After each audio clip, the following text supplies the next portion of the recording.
여당에서는 윤석열 후보의 이 발언을 문제 삼고 있는데 여야의 논란이 좀 치열한 상황입니다. 함께 보시죠. 윤석열 후보가 한 매체와 인터뷰에서 주 52시간제, 현 정부의 대표적인 노동정책인데 이거 실패한 정책이다. 게임 업체 관련자들을 만났더니 게임 하나 개발하려면 한 주 52시간이 아니라 120시간이라도 바짝 일하고 이후에 마음껏 쉴 수 있어야 한다라고 건의했다. 라며 업종에 따라서 유연 근무제를 확대할 필요성이 있다라는 취지의 발언합니다. 그러니까 모든 업종을 불문하고 주 52시간으로 못 박으면 이게 고용과 일자리의 유연함을 저해야 한다라는 비판의 발언이었는데요. 이 발언에 대해서 자, 지금 여권에서 이렇게 비판을 하고 있습니다. 들어보시죠. 조금 황당한 발언을 했어요. 주 120시간 일하려면요. 일주일 내내 일을 해도 17시간 일해야 되고요. 주 5일이라면 24시간 일해야 됩니다. 과연 윤석열 총장이 어떠한 고민을 하고 대통령 후보로 출마한 것인지 굉장히 저는 위험하다라고 생각이 들고요. 불안한 후보가 아닌가라는. 칼잡이 솜씨로 부패를 잡으려는 게 아니라 사람 잡는 대통령이 되시려는 것 같습니다. 120시간 일하면 사람 죽습니다. 여권의 비판은 계속됩니다. 함께 보시죠. 쌍팔년도에서 왔냐, 아우슈비츠 수용소냐, 재벌들 보디가드 전업 공개 선언이다라고 여당은 비판을 하고 윤석열 후보는 강력하게 반박합니다. 왜곡했다는 겁니다. 해명 일고에 가치가 없다는 겁니다. 그 논란을 좀 왜곡을 자꾸 하는 모양인데요. 120시간 일을 시켜야 된다는 뜻이 아니고 제가 한번 물어봤습니다. 애로사항이 어떤 거냐 그랬더니 이분들은 주로 이제 디지털 이런 업무, 게임을 개발한다든지 그런데 주 52시간을 해놓으니까 집중력이 떨어져가지고 평균적으로는 52시간을 하더라도 집중적으로 일을 해서 할 수 있는 거는 좀 변형을 할 수 있는 예외를 좀 뒀으면 좋겠다. 그 얘기를 제가 한 것이고 마치 제가 120시간씩 일하라 라고 했다는 식으로 이렇게 왜곡해서 일고야 가치도 없는 얘기고요. 이재민 기자, 윤석열 후보와 여권에서 강하게 논박을 벌이고 있는 대목. 이 기자는 어떻게 봅니까? 글쎄요, 일부에서는 그러니까 일단 윤석열 전 총장이 전한 거는 본인의 얘기를 전하는 게 아니라 스타트업을 하는 한 청년 대표가 주 52시간제가 좀 불합리하다. 그러니까 업종별로 그리고 기업 규모별로 뭔가 차등이 있어야 되는데 그런 게 없이 일률적으로 적용하다 보니까 스타트업들은 진짜 도대체 어떻게 버티냐 이제 이런 문제 제기를 했겠죠. 그러면서 그 청년 대표가 했다는 얘기를 전하는 겁니다. 그러니까 뭐 일주일에 120시간 일하더라도 그 다음에 쉰다든지 이렇게 어쨌든 노사가 탄력적으로 근무 시간을 운영할 수 있게 해줘야 되는 거 아니냐 이런 이제 문제 제기를 했다는 거고 사실 그런 문제 제기 자체는 여러 번 있었던 거죠. 그리고 실제 우리나라도 이제 일부분 예외 조항을 두고 있기도 하고요. 그런데 다만 이제 윤석열 총장이 뭐 굳이 120시간 얘기했어야 되느냐 이런 문제를 할 수 있지만 어쨌든 이건 그냥 하나의 예로 든 거죠.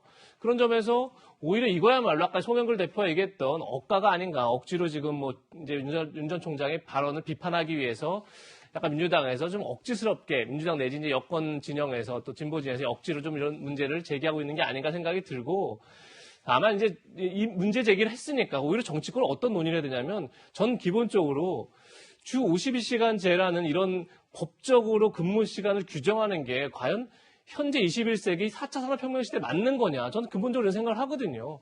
그러니까 산업화 시대 때는 어쨌든 노동자의 휴식권을 보장하는 차원에서 정부가 개입할 수밖에 없었다.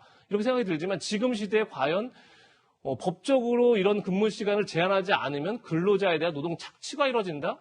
이런 것들이 과연 지금 현재 시대에 맞느냐? 과연 근로자들이 원하는 건 오히려 정당한 그러니까 근무 시간에 대한 정당한 보상이 아닐까라는 생각도 들고 여러 가지 이제 문제제가 있을 수 있기 때문에 오히려 그것에 대한 정치권의 논의로 확대시켜 나가는 게 오히려 그 대선 때 이런 것들을 논의해서 결국은 국가 정책을 만들어가는 건데 그런 과정으로 가야지 그야말로 예를 든 걸 가지고 이렇게 문제 제기하는 건 굉장히 억지스러운 비판이 아닌가 싶습니다. 자, 이재명 기자의 의견 들어봤습니다. 그런데 여권에서는 문제를 삼고 있고 특히 조국 전 장관도 이 논쟁에 참전했습니다. 주 5일 24시간을 일해야 120시간이다. 역시 이제 120시간 그 단어를 문제 삼죠. 대량 과로사의 지평선을 여는 제안이다.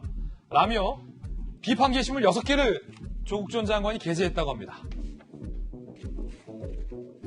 자, 이에 대해서 국민의힘 전 비전전략실장 김근식 전 실장은 피고인 교수라서 수업도 연구도 안 하고 월급 받아 교수 직종에 주 52시간 비현실적인지 조국은 모른다. 이혼 해코지 그만하고 주 52시간이라도 일 좀 해라. 만평도 뭐 하나 올라왔다고 하는데 함께 보시죠.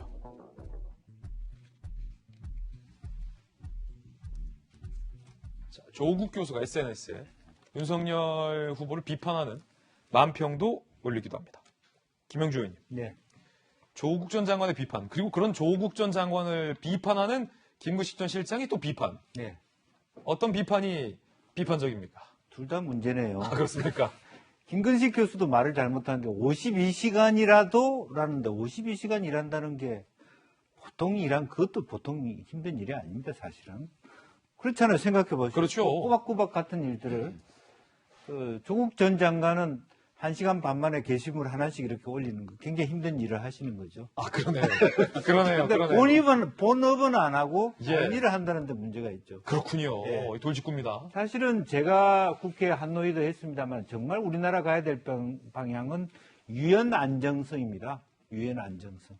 그런 의미에서 윤석열 총장의 방향은 저는 맞다고 판단하는데 아쉽게 생각하는 게 조금 더 깊이 생각했어야 돼요. 120시간을 일하라 이런 표현은 생각이 없이 이야기가 문제의식만 앞서 있다는 것이거든요.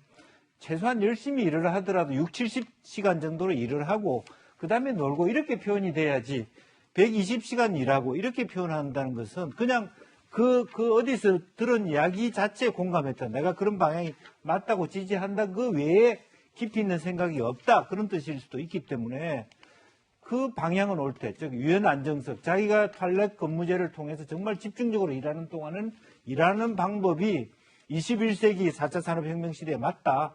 그 포인트를 하고 그 정책을 조금 생각하면서 표현도 좀 가다듬었으면 좋겠다. 그런 말씀을 드립니다. 예. 자, 이번에 최재형 전 감사원장과 관련된 소식도 함께 보시죠. 여당에서 이경 전 상근부 대변인이 이렇게 문제 삼았습니다. 언론에 입양 얘기 더 하지 마라. 입양됐다고 하는 게 정서엔 좋지만 외부에 알려지는 거 좋은 방법 아니다. 라고 비판합니다. 그러자 최재형 전 감사원장의 아들이, 큰아들이죠. 입장을 냅니다. 저는 당당하다. 우리 아빠가 더 입양 사실을 언급하고 전했으면 좋겠다. 아, 우리 아들 대단하네요. 언급 많아야 저처럼 극복할 수 있는 발판이 된다. 라고 반박을 했다는 소식도 들어와 있습니다.